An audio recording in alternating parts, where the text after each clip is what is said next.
Assalamualaikum warahmatullahi wabarakatuh. Sebelum kita memulai pembelajaran hari ini, marilah kita biasakan berdoa terlebih dahulu. Berdoa dimulai.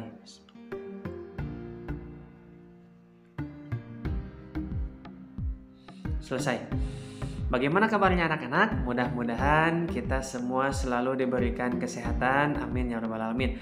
Jangan lupa untuk selalu menjaga kesehatan dan cara menjaga pola makan secara teratur dan memakan makanan yang bergizi dan selalu rutin dalam berolahraga ya. Nah, untuk materi kebugaran jasmani yang akan kita pelajari hari ini adalah yang pertama, pengertian kebugaran jasmani, yang kedua, unsur-unsur kebugaran jasmani, yang ketiga adalah bentuk-bentuk latihan kebugaran jasmani, dan yang keempat adalah manfaat kebugaran jasmani. Ya. Nah,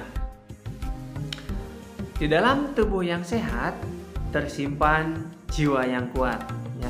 Peran kebugaran jasmani dalam menjalani hari memang sangat besar. Saat tubuh mampu menyesuaikan terhadap kegiatan fisik, pada saat itulah jasmani layak disebut bugar. Nah, kalau seseorang memiliki kebugaran jasmani yang baik, maka ia bisa melakukan aktivitas hariannya dengan bertenaga dan lebih baik. Kebugaran jasmani tentu penting karena mempengaruhi aktivitas yang kita lakukan setiap hari. Namun, kebugaran jasmani yang dimiliki setiap orang ini berbeda-beda karena disebabkan oleh berbagai faktor. Faktor yang pertama yang mempengaruhi kebugaran jasmani adalah usia seseorang. Semakin bertambahnya usia seseorang, maka hal ini akan mempengaruhi berbagai hal di tubuh seperti kelincahan, metabolisme, hingga fungsi organ tubuh. Faktor lainnya adalah asupan gizi juga mempengaruhi tingkat kebugaran jasmani. Agar memiliki kebugaran jasmani yang baik, maka kita harus mengonsumsi makanan dengan asupan gizi yang lengkap dan seimbang. Berbagai gizi seimbang yang ada pada makanan yang dikonsumsi akan memberikan energi yang cukup untuk tubuh saat melakukan aktivitas. Ya. Oke anak-anak, kita akan mempelajari materi pertama yaitu pengertian kebugaran jasmani. Apa sih Pak kebugaran jasmani itu? Oke, kita bahas ya. Nah, kebugaran jasmani adalah istilah umum yang digunakan untuk menyebut aktivitas atau bentuk kegiatan yang menyehatkan tubuh manusia.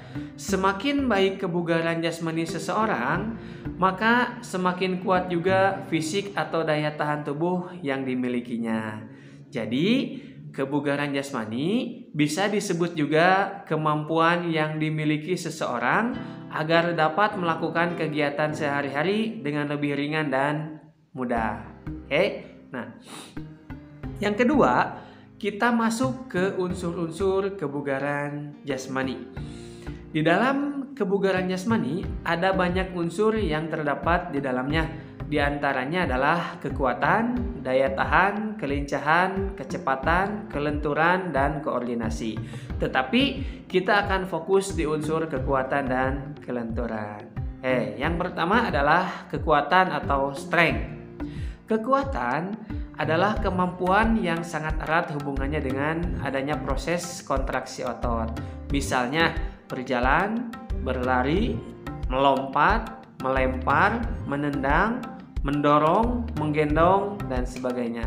Karena di sana banyak terjadi proses kontraksi otot, sehingga apabila banyak gerakan yang melibatkan kontraksi otot itu bisa disebut sebagai kekuatan. Ya. Yang kedua adalah kelenturan atau flexibility. Kelenturan adalah kemampuan seseorang untuk menggerakkan tubuh dalam satu ruang gerak yang seluas-luasnya. Latihan kelenturan ini bermanfaat agar tubuh tidak cedera apabila melakukan suatu gerakan pada saat berolahraga. Waktu minggu kemarin, kalian sudah melakukan latihan gerakan kelenturan, misalnya posisi mencium lutut dalam beberapa detik, ya. Oke, kita masuk ke bentuk-bentuk latihan kebugaran jasmani. Nah, yang pertama adalah latihan kekuatan. Waktu minggu kemarin kalian sudah melakukan beberapa gerakan yang digabungkan dalam suatu gerakan berirama, yaitu push up, sit up, dan back up. Ya, oke, kita bahas yang pertama adalah push up. Push up merupakan jenis latihan kekuatan yang bisa dilakukan di rumah tanpa memerlukan alat bantu. Jadi, latihan ini memanfaatkan beban tubuh untuk memperkuat otot dada, lengan, dan bahu. Ya. Yang kedua adalah sit up. Sit up merupakan jenis latihan kekuatan yang bisa dilakukan di mana saja dan kapan saja. Latihan sit up dapat memperkuat dan mengencangkan otot perut. Ya. Oke, yang ketiga adalah back up. Back up merupakan jenis latihan kekuatan yang bisa dilakukan di mana saja, dan biasanya back up juga bisa menjadi latihan untuk daya tahan dan kekuatan otot punggung. Ya, oke, kita masuk ke yang kedua adalah latihan kelenturan. Nah, latihan kelenturan ini bermanfaat agar tubuh tidak cedera apabila melakukan suatu gerakan pada saat berolahraga. Waktu minggu kemarin kalian sudah melakukan latihan gerakan kelenturan, misalnya saat posisi mencium lutut dalam beberapa detik. Ya, biasanya latihan kelenturan ini banyak terdapat dalam latihan pemanasan dan pendinginan dalam olahraga. Di antaranya adalah peregangan statis dan peregangan dinamis. Ya. Oke, yang pertama adalah peregangan statis. Peregangan statis adalah jenis peregangan yang paling sering diterapkan ketika akan berolahraga. Biasanya, peregangan statis ini dilakukan pada saat akan memulai dan mengakhiri olahraga. Peregangan ini dilakukan dengan menahan beberapa gerakan selama 10 hingga 60 detik. Ya.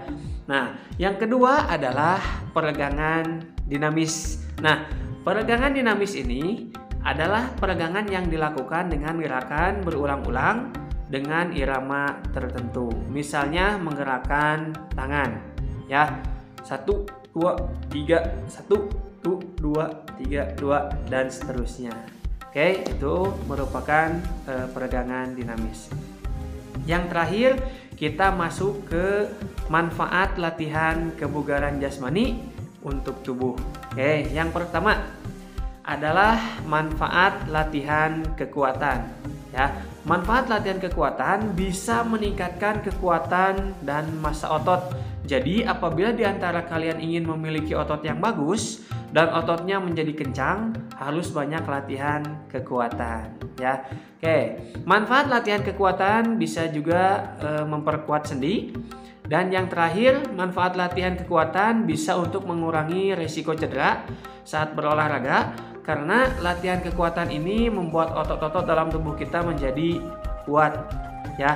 Nah, yang kedua adalah manfaat latihan kelenturan. Di antaranya adalah yang pertama, manfaat latihan kelenturan yang rutin bisa mengurangi risiko cedera selama melakukan kegiatan olahraga dan kegiatan sehari-hari, karena otot dan sendi menjadi lebih lentur dan pergerakannya luas. Nah, yang kedua, manfaat latihan kelenturan yaitu membuat otot dan sendi menjadi semakin sehat, ya.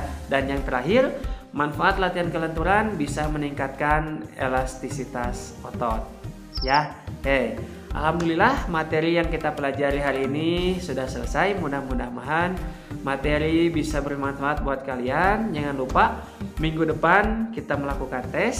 Jangan lupa pelajari lagi materinya, lebih dipahami lagi materinya. Mudah-mudahan kalian bisa lebih paham dan mengerti akan materi kebugaran jasmani, ya, tentang latihan kekuatan dan latihan kelenturan. Sekian dari Bapak. Assalamualaikum warahmatullahi wabarakatuh.